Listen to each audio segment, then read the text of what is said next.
Daniel, I heard you're the man who can interpret dreams.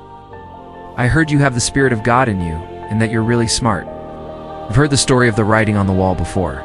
Let's just quickly recap it. So King Belshazzar is having a party and he takes the golden and silver goblets, the very ones that were taken from the temple in Jerusalem, and he uses them for drinking wine with his friends and basically praises the gods of gold and silver instead of the God of Abraham, Isaac, and Jacob. And while he's doing this, a hand appears and writes on the wall. And so Belshazzar is frightened and calls for the wise men to come and interpret what the writing means. And then he remembers Daniel, who's one of the captives from Judah that he had brought there. And he says, "Hey, you have a reputation for being wise. Come interpret this writing." So let's pick up the story right here in Daniel chapter 5, verse 16. Then Daniel was brought in before the king. The king spoke and said to Daniel, "Are you that Daniel who is one of the captives from Judah, whom my father, the king, brought from Judah? I have heard of you that the Spirit of God is in you, and that light and understanding and excellent wisdom are found in you. The wise men, the astrologers, have been brought in before me.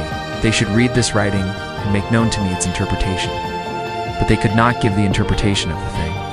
"And I have heard of you that you can give interpretations and explain enigmas. Now if you can read the writing and make known to me its interpretation, you shall be clothed with purple and have a chain of gold around your neck, and shall be the third ruler in the kingdom." So Daniel gives his answer in verses 21 to 23. "O king, the Most High God gave Nebuchadnezzar your father a kingdom and majesty, glory and honor. And because of the majesty that he gave him, all peoples, nations, and languages trembled and feared before him. Whomever he wished, he executed. Whomever he wished, he kept alive. Whomever he wished, he set up. And whomever he wished, he put down. But when his heart was lifted up, and his spirit was hardened in pride, he was deposed from his kingly throne, and they took his glory from him. Then he was driven from the sons of men. His heart was made like the beasts, and his dwelling was with the wild donkeys. They fed him with grass like oxen, and his body was wet with the dew of heaven till he knew that the Most High God rules in the kingdom of men and appoints over it whomever he chooses." Daniel then goes on to say that King Balthazar, it's the very king that's listening to him, has not humbled his heart even after all this, but has lifted himself up against the Lord of heaven. And he's done several things that are very offensive to God. So Daniel then proceeds to tell him what the writing means.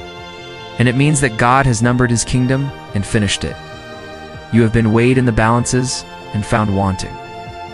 And your kingdom has been divided and given to the Medes and Persians."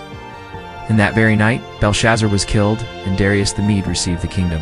So we can learn several lessons from this passage. But most importantly, God is in control. He's in control of kingdoms.